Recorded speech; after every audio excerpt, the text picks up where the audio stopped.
Ljubljanska cesta je precej dotrajana, še posebej občinski del, to je od križišča mimo Livarja in proti Šentvidu pri Stečni.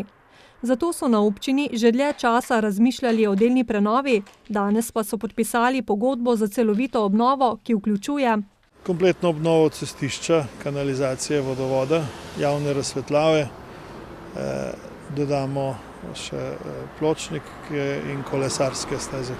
Dela bodo stekla v 3 tednih. Rok za izvedbo je 4 mesece, v tem času pa bo cesta delno zaprta. S podjetji Livar in IMP Armature smo se že dogovorili, kakšen bo režim.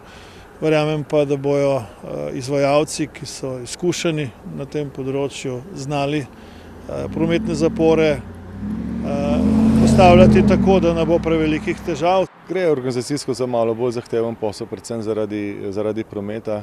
Tukaj na tej cesti so stanovalci in pa 2 večje firme, Livar in pa Armature. Tukaj moramo poskrbeti, da njim dela potekajo normalno, da njihovih proizvodnih procesov ne motimo. Seveda malo se bomo mogli prilagajati, ostalih kakšnih drugih takih stvari, tehničnih, bolj zahtevnih pa ni. Ko bo država prenovila še svoj del Ljubljanske ceste od novega krožišča mimo stadiona do križišča in ga semaforizirala, bo Ivančna Gorica dobila sodobno vpadnico z vso potrebno infrastrukturo.